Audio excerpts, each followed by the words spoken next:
शिव शंकर भगवान की गणेश मोरया मोरया शुक्लांबरधरं विष्णुं शशिवर्णं चतुर्भुजं प्रसन्नवदनं ध्यायेत् सर्वविघ्नोपशान्तये। ఈనాటి సాయంకాల వేళ చక్కగా ఉదయం నుంచి యజమానుల ఉగ్రరథ శాంతి కార్యక్రమాన్ని మనం నిర్వహిస్తున్నాం. ఉగ్రరథ శాంతి అంటే ఏంటి? దాన్ని మనం షష్ఠి పూర్తి అంటారు. 60 సంవత్సరాల కాలచక్రం అంటే మీరు పుట్టినటువంటి శోభకృతనామ సంవత్సరం నుంచి మొదలు పెట్టుకుంటే ఒక 60 సంవత్సరాలు, మళ్ళీ ఒక శోభకృతనామ సంవత్సరాన్ని మీరు చూశారు అంటే ఒక కాలచక్రం పూర్తిగా కంప్లీట్ అయింది, తిరిగింది. ఇక మనిషి పరిపూర్ణ ఆయుష్లో సగభాగానికి మీరు చేరుకున్నారు. పరార్థం ఇప్పుడు మొదలవుతుంది, రెండవ అర్థం మొదలవుతుంది. అందుకోసమని భగవంతుడు ఈ 60 సంవత్సరాల ఆయుష్లో ఇచ్చినంత శక్తి, ఉత్సాహము, బలము ఇవన్నీ పరార్థంలో క్షీణిస్తూ ఉంటాయి. అయితే ఈ సమయంలో వచ్చేటువంటి దోషాన్ని ఇచ్చేటువంటి దైవాన్ని ఉగ్రరథుడు అని పిలుస్తుంటారు. ఆ ఉగ్రరథుణ్ణి శాంతింపజేసి మళ్ళీ మీరు మొదటి సంవత్సరంలో ఎలా బాలుడిగా ఉండి దినదిన ప్రవర్ధమానం అయ్యారో మళ్ళా 61వ సంవత్సరం నుంచి మళ్ళీ దినదిన ప్రవర్ధమానమవుతూ పరిపూర్ణ ఆయుష్ను మృత్యుంజయ స్వామి అనుగ్రహంతో పొందాలని ఈ 60 సంవత్సరాల దేవతల్ని, నవగ్రహాల్ని, 27 నక్షత్రాల్ని, 12 గ్రహాల్ని వివిధమైనటువంటి మండపాల రూపంలో ఇక్కడికి ఆవాహన చేసి వేద పండితులైనటువంటి బ్రాహ్మణోత్తముల సమక్షంలో మంత్రపూర్వకంగా కార్యక్రమాన్ని ప్రారంభం చేసి గణపతి పూజతో మొదలు పెట్టుకున్నారు. ఈనాటి ఉగ్రరథ శాంతి సాయంకాల సంకల్పం పార్థివలింగార్చన. పార్థివలింగార్చన చేయడం సామాన్యంగా ఎవరైనా ఏదైనా అంటే శక్తి ఉన్నవాడు వెండి దీపం పెడతాడు, ఇంకొంచెం తక్కువ ఉంటే ఇత్తడి దీపం పెడతాడు. ఏమి శక్తి లేని వాడే మట్టి దీపంలో పెట్టాలి. అంటే మట్టితో చేసే పనులు ఏం లేని వాడే చేయాలేమో అని మనం అనుకుంటాం. కానీ ఒక్కొక్క యుగానికి ఒక్కొక్క విధమైనటువంటి లింగాన్ని అర్చన చేయాలని చెప్పారు. ఏం చెప్పారు? కృతేతు మణిమయం లింగం, కృతయుగంలో నవరత్నాలతో కూడుకున్నటువంటి లింగాల్ని అభిషేకం చేశారు. త్రేతాయాం హేమ సంభవం, త్రేతాయుగంలో బంగారంతో చేసినటువంటి లింగాన్ని పూజించారు. ద్వాపరే పారదం లింగం, ద్వాపర యుగంలో పాదరసంతో చేసినటువంటి లింగాన్ని పూజించారు. కలవు పార్థివ పూజనం, కలియుగంలో ఏ లింగాన్ని పూజ చేసినా జీవితంలో ఒక్కసారైనా పార్థివ లింగాన్ని పూజించాలి అని చెప్పారు. మరి పూజిస్తే వెంటనే మనకు కలిగేటువంటి సందేహం ఏంటంటే పూజిస్తే ఏం వస్తుంది? మనం ఏదో చేస్తే మనకు ఖచ్చితంగా ఏదో రావాలి కదా, వస్తేనే మనం పూజ చేయాలి.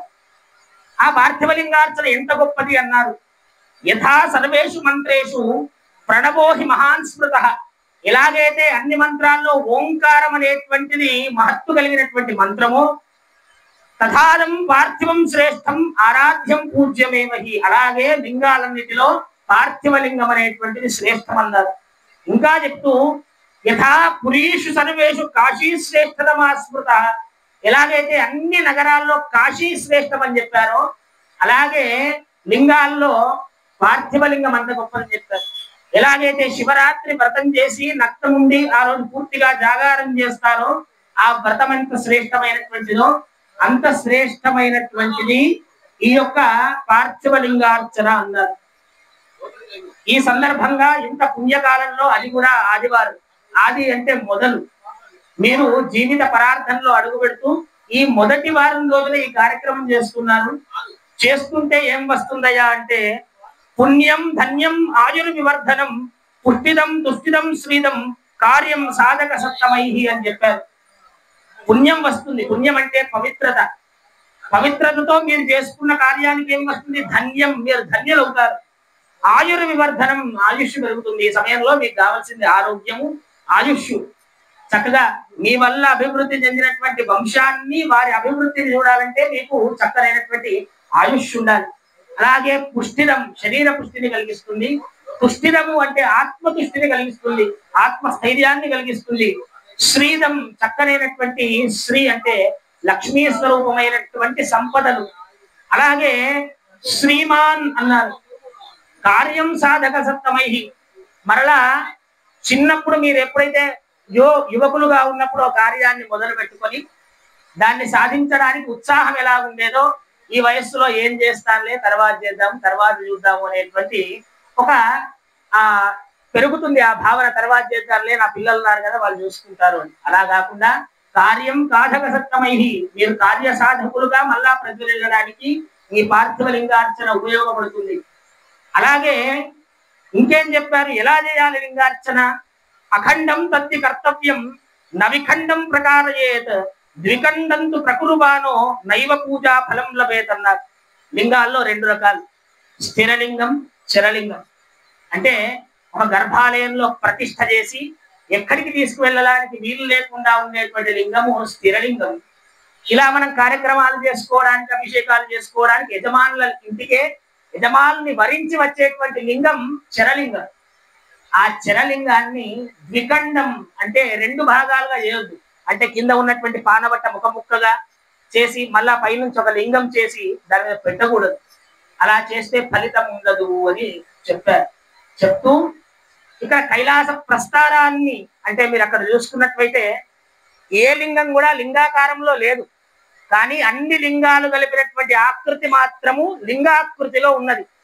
అంటే కైలాసాన్ని మీ ముందు పరిచారు, అక్కడ ప్రస్తారంగా పరిచి ఒక్కొక్క ఉండేటువంటి ఆవరణకు ఒక్కొక్క దేవతలు, అక్కడ శివ కైలాసాన్ని సాన్నిధ్యాన్ని మనం చేరుకోవడానికి కైలాసాన్ని రక్షిస్తూ ఉండేటువంటి దేవతల యొక్క సమూహాన్ని దాటుతూ మనము ఏ విధంగా పరమశివుణ్ణి చేరుకుంటామని చూపేటువంటి పదము ఆ కైలాస ప్రస్థానం.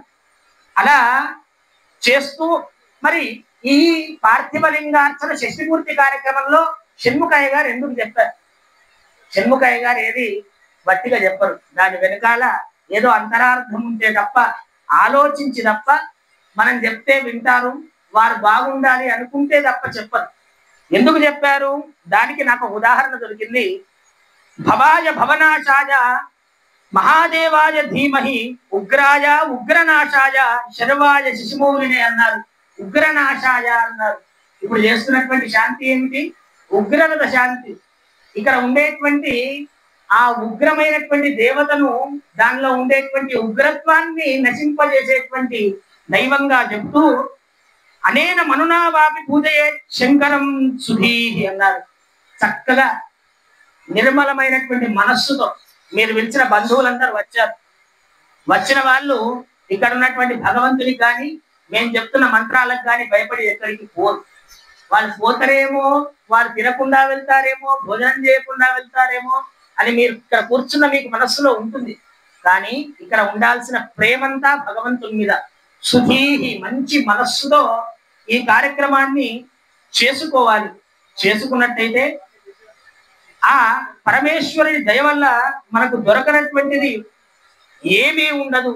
ఎందుకు? అక్కడ మట్టి మీరు తెచ్చిందే, అంటే మీ ద్వారా అయ్యగారు తెచ్చిందే. ఆ మట్టి కవర్లో ఉన్నప్పుడు దానిలో భగవంతుడు లేడు. ఆ మట్టి కార్యక్రమం అయిన తర్వాత మీరు విసర్జన చేసేటప్పుడు దానిలో భగవంతుడు ఉంటాడనుకుంటే మీరు దాన్ని వదిలిపెట్టలేరు. ఈ మధ్య కాలంలో ఏదో జరుగుతుంది. ఏం జరుగుతుంది? మనలో భావన దృఢంగా ఉంటే బ్రాహ్మణ ఎవరు అవసరం లేదు. కానీ భావన అనేది ఎలా వస్తుంది? ఒక కన్నప్పకో, ఒక రామదాసుకో, ఒక అన్నమయ్యకో ఏ మంత్రము కూడా వాళ్ళకు జోలికి రాకుండా వాళ్ళకు భావన వచ్చింది. కూర్చుంటే భగవంతుడు కనిపించాడు, కూర్చుంటే లేస్తే భగవంతుడు కనిపించాడు, అన్నం ముద్దలో కూడా భగవంతుడు చూసే స్థితి కన్నప్ప కలిగింది. మనకు ఉంటుందా? ఉండదు. కాబట్టి మనకు భావనా బలం లేనప్పుడు మనకు భావనా బలం చేకూర్చడానికి, ఆ భగవంతుని ఇక్కడికి రప్పించడానికి ఇలాంటి మంత్రవేత్తలు అయినటువంటి బ్రాహ్మణోత్తములు అవసరం మనకు పడుతుంది. అప్పుడు భగవంతుడు వస్తాడు. ఎలా వస్తాడయ్యా అంటే ఆహుత, సన్నిత, వ్యాపక అనేటువంటి 3 దశల్లో వస్తాడు. ఆహుత మీరు పిలవంగానే, ఆహ్వానించంగానే ఆవాహయామి అని మీరు అక్షింతలు వేశారు కదా, భగవంతుడు వచ్చాడు అక్కడికి. రాగానే ఏం చేశాడయ్యా? వ్యాపక మీరు పెట్టినటువంటి పదార్థాల్లో వ్యాపించాడు.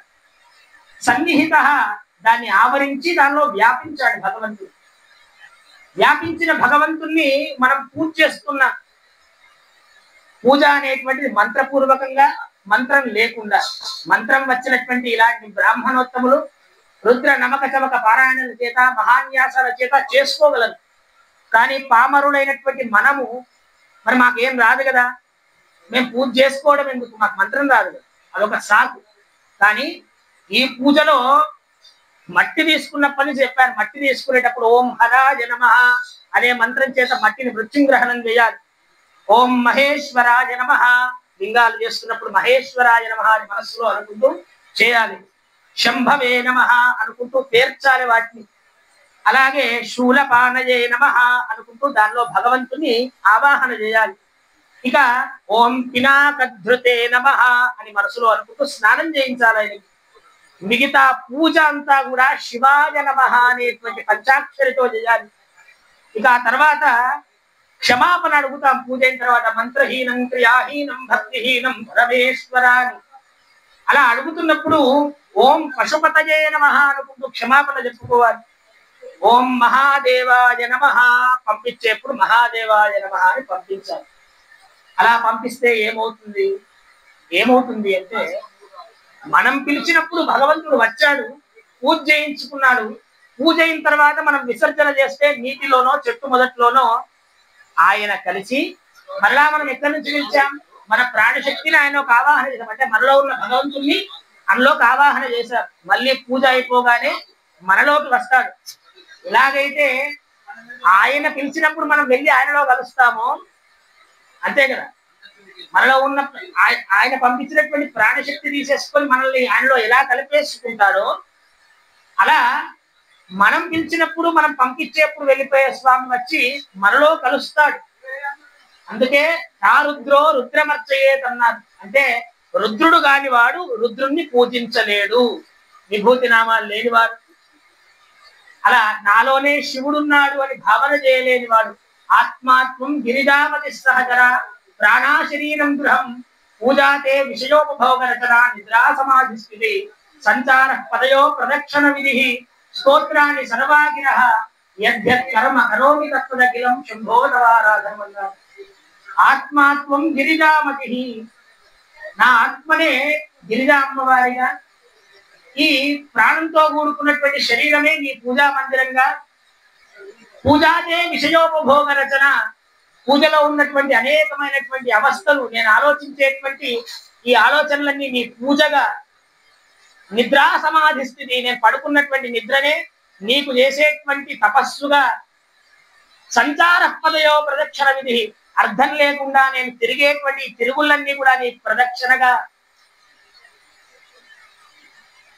స్తోత్రాన్ని సర్వాగ్రహ, నేను ఈ మనుషులతో మాట్లాడేటువంటి మాటలన్నీ కూడా నీకు చేసేటువంటి స్తోత్రాలుగా భావించి నన్ను రక్షించవయ్యా అని స్వామివారిని ప్రార్థన చేశారు. మనం ఎలాంటి వారం? అన్యాయ విత్తార్జన సక్త చిత్తం అన్యాసు నారీశ్వరురాగవంతం అన్యాన్న భోక్తారమ శుద్ధ దేహం ఆచారహీనం శివభాహి శంభో అన్నారు. మనం చేసేటువంటి కూడా ఎప్పుడు కూడా మనకు మంచి జరగాలి. ఎంతో కొంత పక్కవాడి కంటే మనకి ఎక్కువ మంచి జరగాలి, లేదా మనకంటే కొద్దిగా తక్కువ మంచి పక్కవాడికి జరగాలి. నేను 2 రకాల శాఖలు చేసుకొని తింటే వాడు కనీసం ఒక శాఖం ఒక పప్పుతో అన్న తినాలి, లేకపోతే మనకు మనసులో పడుతుంది. అది మనుషుల స్థితి. అయినా కూడా నన్ను రక్షించవయ్యా అని తన దేహానికి కాదు తన ఆత్మకు కూడా ఎలాంటి పాపం అంటున్నటువంటి ఆదిశంకరాచార్యుల వారు ఆయన అనేటువంటి మాట కాదు ఇది. అన్యాయ వితార్జన సత్యం, అన్యాయంగా డబ్బు సంపాదిస్తాను. అన్యాసు నారీశ్వరు రాగవంతం, వేరే వాళ్ళ ఆడవాళ్ళ ఎందుకు నేను అనురాగాన్ని పెట్టుకుంటాను. అంటే ఏమిటి వేరే వాళ్ళ ఆడవాళ్ళు అంటే? వేరే ఇంట్లో పుట్టినటువంటి అమ్మాయి అయినా నా ఇంటికి వస్తే నా మాట వినాలని అనురాగం పెట్టుకుంటాను. తప్పు. వేరే రకంగా ఆలోచించాల్సిన అవసరం లేదు. ఇవన్నీ పెట్టుకునేటువంటి నేను నన్ను క్షమించాలి శంకరాచార్యులు అడిగారు. ఆయనకు ఆకలి లేదు, విత్తమార్జించేటువంటి అవసరం లేదు, వేరే వాళ్ళ మీద అనురాగం లేదు, తల్లి మీద తప్ప. ఆయన మానవులు కనుక అడిగాడు. ఎందుకు అడిగాడంటే ఇలాంటి వైదిక కార్యక్రమాలన్నీ మనకు చేరి మనం వేదంలో ఉన్నటువంటి సారాన్ని తెలుసుకోవాలని. ఇక ఇంతకు ముందే ఒక 10 నిమిషాల ముందు షణ్ముఖన్న గారిని అడిగాను, అన్నా మిమ్మల్ని ఏదో అనుమానం అడగాలి కదా వాళ్ళు. స్వభావికంగా వాళ్ళందరూ నాకు వినబడ్డది కాబట్టి ఏమన్నారంటే, మా ఆడవాళ్ళకి ఎందుకు కట్టుబాట్లు, మేమెందుకు జడలు వేసుకోవాలి, మేమే ఎందుకు గాజులు వేసుకోవాలి, మరి మన వాళ్ళందరూ పంచలు పెట్టుకొని రమ్మని మీరు ఎందుకు చెప్పట్లేదు అని అన్నారు. మంచి సందేహం. ప్రశ్న ఎక్కడ వస్తుందో అప్పుడే దానికి సమాధానం దొరుకుతుంది. ప్రశ్న లేకపోతే సమాధానం దొరికేటువంటి పరిస్థితి ఉండదు. ఏమన్నారు? గృహిణి గృహముచ్చతే అన్నారు. ఇల్లాల్ని చూస్తే ఇల్లు ఎలా ఉందో చెప్పవచ్చు, ఇల్లు ఎలా ఉందో చూస్తే ఇల్లాలు ఎలా ఉందో చెప్పవచ్చు కదా. ఎప్పుడైనా స్కూల్లో అత్యద్భుతంగా చదువుకునేటువంటి స్టూడెంట్ ఇంకో 4 మార్కులు ఎక్కువ తెచ్చుకుంటే దానికి ప్రయత్నం చేయడం ఈజీ. మాస్టర్లకు కూడా 96 మార్కులు తెచ్చుకునే వానికి 98 తెప్పించడం ఈజీ కదా. అలాగే యాదేవి సర్వభూతేశ్వరి మీ గురించే చెప్పారు. అన్ని జీవుల్లో ఉండేటువంటిది శక్తి స్వరూపమైనటువంటి అమ్మ అన్నారు. అమ్మల గన్నయమ్మ ముగురంబల మూల పుటమ్మ చాలా పెద్దమ్మ సురాసుల కరుపారమ్మ దుర్గమాజమ్మ తన్ను నమ్మిన వేర్పుల మనమూల అని పెద్ద శ్లోకం చెప్పారు. కానీ అయ్యల గన్న అయ్యా అని ఒక్కరైనా శ్లోకం చెప్పాడా? ఇంకా చెప్తూ ఏమన్నారంటే చితాభస్మాలేపో కరణమశనం దిక్పటదరో అని శివాపరాధ క్షమాస్తోత్రంలో చెప్పాడు. అంటే ఆయన కపాలం చిక్కబట్టుకొని తిరుగుతాడు, మెడలో పుల్లలు వేసుకుంటాడు, ఒళ్ళంతా భస్మం పూసుకుంటాడు. ఆయన దేవదేవుడు ఏంటమ్మా, కానీ నీ చేతి పట్టుకున్నాడు కాబట్టి భవానీ త్వత్పాణీ గ్రహణ, నీ చేతి పట్టుకున్నాడు కాబట్టి ఆయన దేవదేవుడు అయ్యాడమ్మా అని చెప్పాడు. కాబట్టి ఇంటిని తీర్చిదిద్దేటువంటిది పూర్తి బాధ్యత ఆమెకే ఉంటుంది. కాబట్టి మమ జీవన హేతున అని చెప్పి తాళి కట్టాడు. నా జీవితానికి ఆధారమైనటువంటి తాళిని మెడలో కొడుతున్నాను. ఎందుకంటే నా జీవితం నా చేతిలో లేదు, నా జీవితాన్ని నా చేతిలో ఉంచుకునేంత శక్తి కూడా నాకు లేదని మీకు సరెండర్ అయిపోయారు పెళ్లిలో. కాబట్టి మీకే అన్ని రూల్స్ ఉంటాయి. మీకు అన్ని రూల్స్ ఉంటేనే ఇంజన్ సరిగ్గా ఉంటే భోగిలు ఆటోమేటిక్ గా ఒక రోజు కాకపోతే ఒక రోజు పరిగెడతాయి. కాబట్టి ప్రపంచంలో ఉన్నటువంటి నారీ శక్తి చాలా గొప్పది. ఆయనకు కూడా ఎడమ వైపు అమ్మవారిని పెట్టుకోకపోతే ఇంచు కూడా కదలలేడు. బ్రహ్మదేవుడు కూడా నాలుక మీద లేకపోతే రాత రాయలేడు. విష్ణుమూర్తి కూడా ఆమె డబ్బులు ఇవ్వకపోతే ఈ స్థితి అంతా చేయలేడు. కాబట్టి ఆఖరికి మా షణ్ముఖన్నైనా వదిన చక్కగా కడప నిండా పెట్టి పంపించకపోతే కార్యక్రమం చేయలేదు. ముందు తల్లి, ఇప్పుడు వదిన, ఇప్పుడు కాకపోతే ఇంకో 10 రోజులకైనా వదిన. కాబట్టి ఎప్పుడైనా మేము మీద ఆధారపడి ఉండేవాళ్ళం. కాబట్టి ఖచ్చితంగా పిల్లర్ గట్టిగా ఉంటేనే బిల్డింగ్ గట్టిగా ఉంటుంది. కాబట్టి పిల్లర్ని గట్టిగా ఉంచే ప్రయత్నం వేదం చేసింది. కాబట్టి ఈ షష్ఠి పూర్తి మహోత్సవంలో ఇంటి యజమానికి 60 సంవత్సరాలు నిండితే షష్ఠి పూర్తి చేయమన్నారు. తద్వారా అంటే మరి భార్యకు 60 సంవత్సరాలు నిండకున్నా పర్వాలేదా, ఆయన కోసం మాత్రమే చేసుకునే కార్యక్రమం అంటే ఆమె పక్కకు లేకపోతే ఏ కార్యక్రమం చేసుకునే అధికారమే ఆయనకు లేదు. ఏ కార్యక్రమం చేసుకునే అధికారం ఆయనకు లేదు. కాబట్టే ఆమె ఉంటేనే షష్ఠి పూర్తి, ఆమె కోసమే షష్ఠి పూర్తి. ఆమెను ఇలా నవ్విస్తూ ఇంకో 60 సంవత్సరాలు 70 సంవత్సరాల పాటు ఉండడానికే ఈ షష్ఠి పూర్తి కార్యక్రమం. కాబట్టి వైభవంగా ఈ కార్యక్రమాన్ని సంకల్పించి నన్ను అత్యంత ప్రేమతో కోరుట్లా నుండి పిలిపించిన మా షణ్ముఖన్న గారికి ప్రత్యేక, ఎందుకంటే వీరు కూడా చూసి పెట్టుకున్నారు. నేను గవర్నమెంట్ ఎంప్లాయీని, వాళ్ళ ఆదివారం రేపు బోనాలు హాలిడే, చూసి వీళ్ళు కూడా పెట్టుకొని నాకు పిలిచినట్టు అనిపించింది. అలాగే నా అత్తగారు ఊరు కూడా ఇక్కడనే కాబట్టి ఆనందంగా కార్యక్రమానికి బ్రాహ్మణోత్సవాల మధ్యన వచ్చినాను. కాబట్టి ఈనాటి కార్యక్రమం ఇంకా ముందుకెళ్ళాలి, కాలాతీతం అవుతుంది. కాబట్టి ఇంకాస్త మాట్లాడాలి ఉన్నా ఇక్కడికి ఈ ఒక పఠనాన్ని, ఈ యొక్క 4 మాటల్ని ప్రవచనం చెప్పేంత గొప్పవాడిని నేను కాదు, ఒక 4 మాటలు మీకు తెలియపరచాలని కార్యక్రమం చెప్పాను. ఇక తర్వాత అన్నగారు ఏమంటున్నారంటే